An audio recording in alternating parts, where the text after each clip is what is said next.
Bună ziua, prieteni, și bine ați venit pe canalul nostru. Cum știți că la mine e nici o zi fără ceva dulce. Facem niște gogoși cu lingura, cu măr înăuntru. Deci haideți să vă arăt. Punem un ou întreg, puțină sare, ca de obicei la orice dulce. Așa. Aici pun eu 2 zahăr vanilat. 2. Un zahăr vanilat și eu, un zahăr vanilat și cam 10 grame de praf de copt. Eu nu-l pun tot pachetul.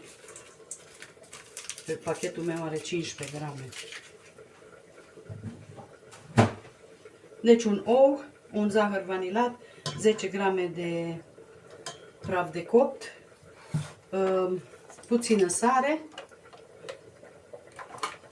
punem iaurt, cam 5 linguri. 1, 2, 3, 4, 5.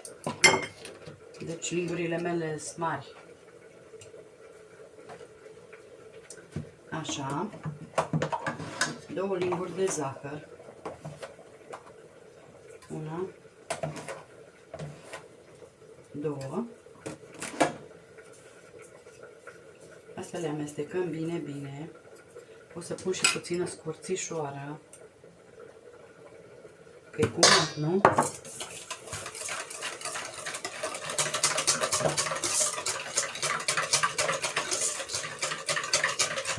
Punem 2 linguri de ulei.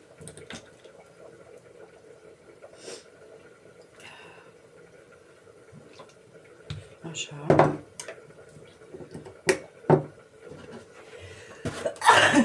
Hai. Mă scuzați. 2 linguri de lapte. 1, 2 linguri bune de lapte. Așa.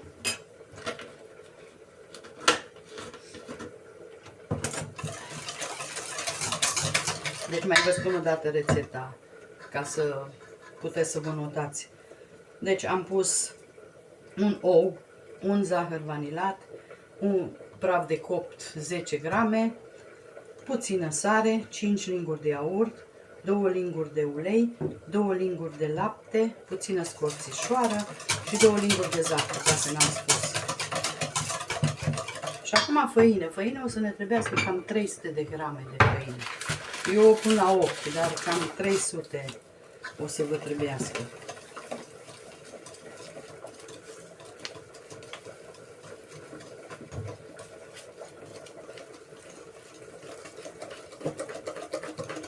Deci nu trebuie un aluat nici moale, nici tare să fie. O să vă arăt eu cum arată aluatul.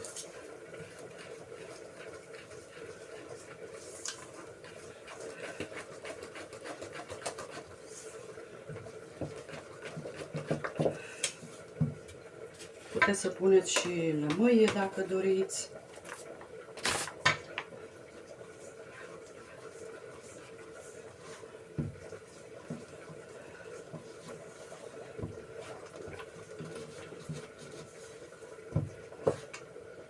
Așa, deocamdată nu mai pun făină.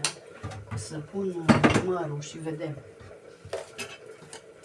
Acum eu mărul curăț de coajă, că e mai bine.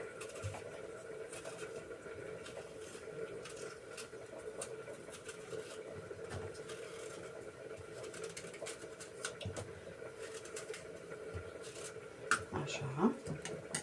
Acum mărul rade. Eu aș fi vrut pe asta mărunt, dar nu știu dacă merge.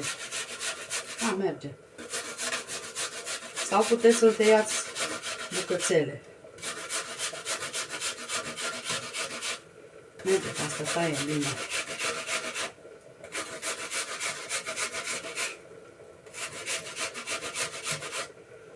Un măr potrivit de mare, deci nu nici mare, mare.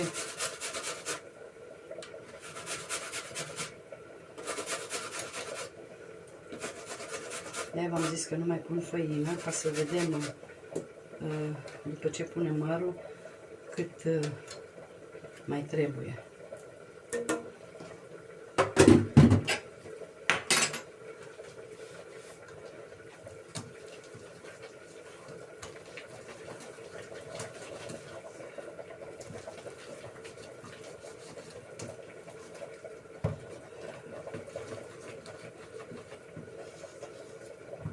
Și atât.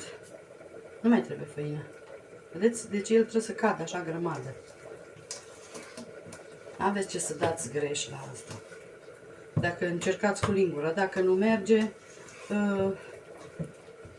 mai puneți făină.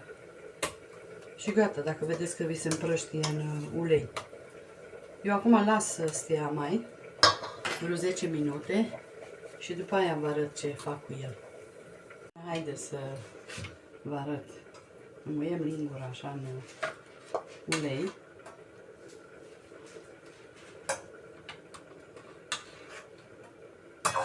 Eu am pus așa în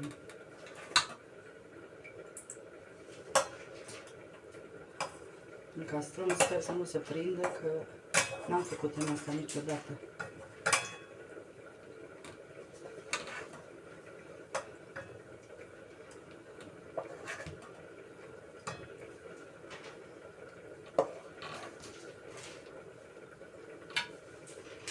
Așa. Dacă nu scot eu tigaia și fac în tigaie,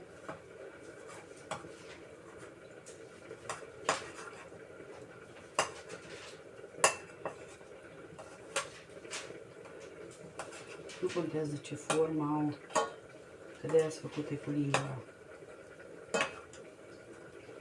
Așa, mai punem mâna în mijloc. Și le trăgim la foc moderat.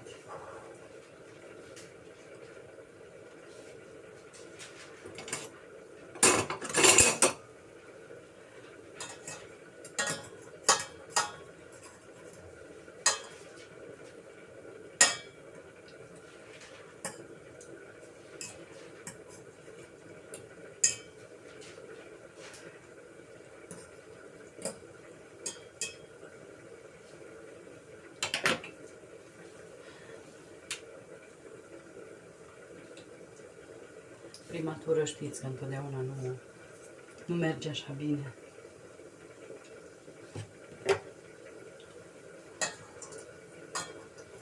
Eu la mine și la langoș, dacă fac prima tură, întotdeauna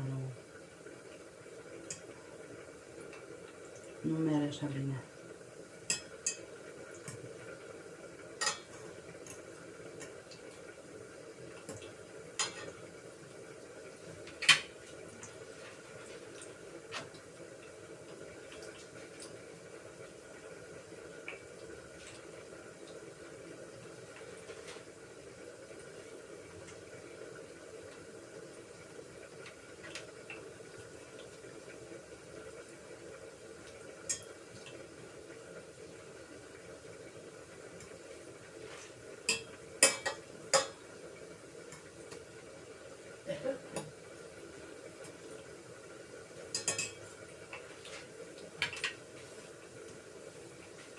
Haideți că iasă ceva. Haideți că eu le prăjesc și după aia vă arăt. Haideți, prieteni, să vedeți ce fain ies. Am zis că prima tură totdeauna nu iasă bine.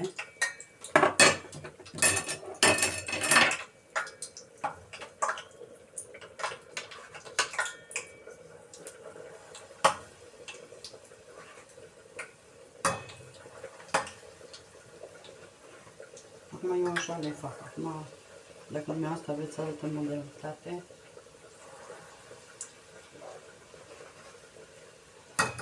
mai mari, mai mici, cum îmi vine la mână.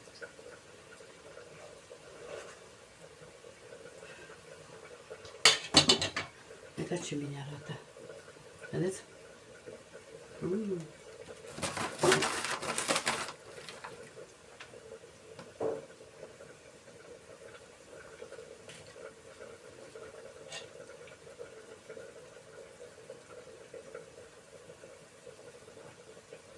Au un gust super fain.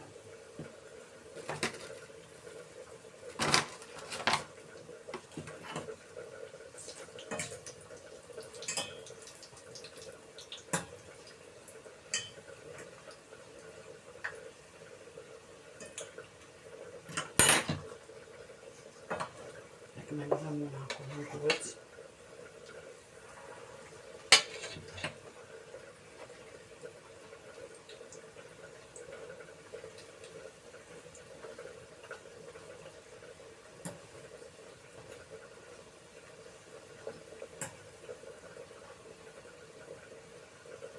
Le-am făcut așa mai ovale un pic, ca să pot să le iau bine cu lingura. Tot le întoarce, vin să întorc și ele. Să mai întorc. Dar eu le întorc, cum se întorc, nu stau acolo unde trebuie copte.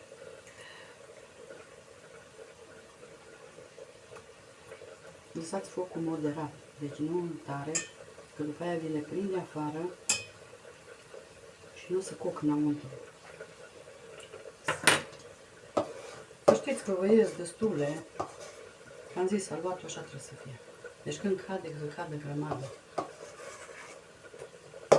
Măsurați dacă vreți făina, 300.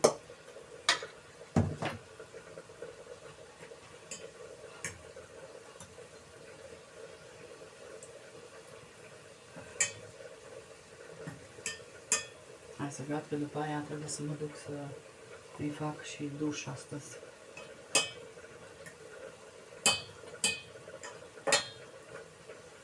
Umaș.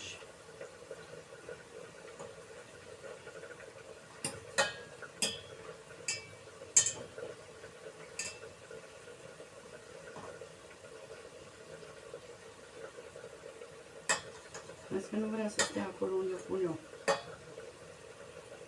Să se coacă pe partea aia.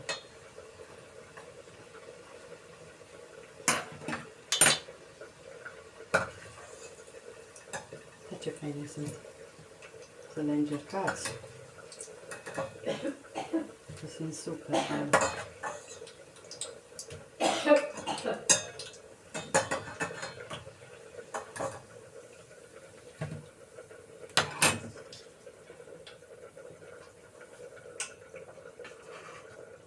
Stați, vedeți așa eu.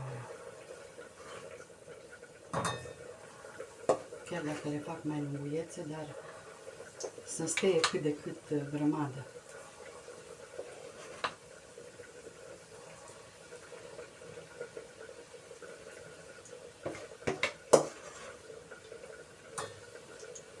Atât.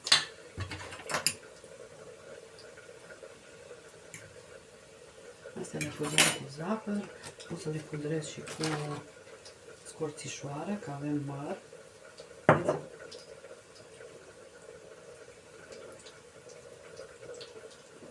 O să pun și puțină scorțișoară, așa.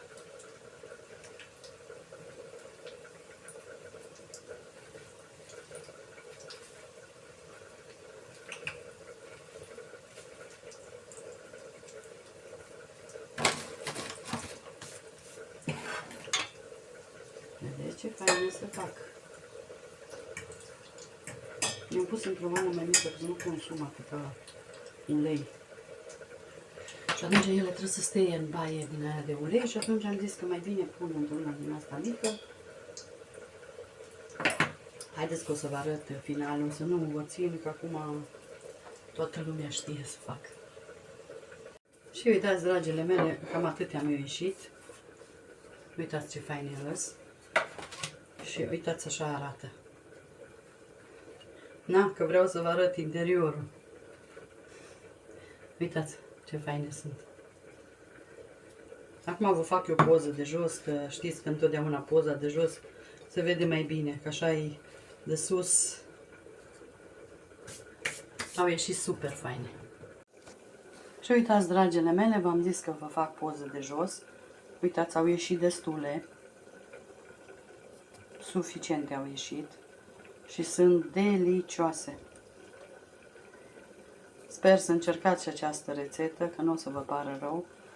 Puteți să le mâncați lângă dulceață sau miere sau ce doriți.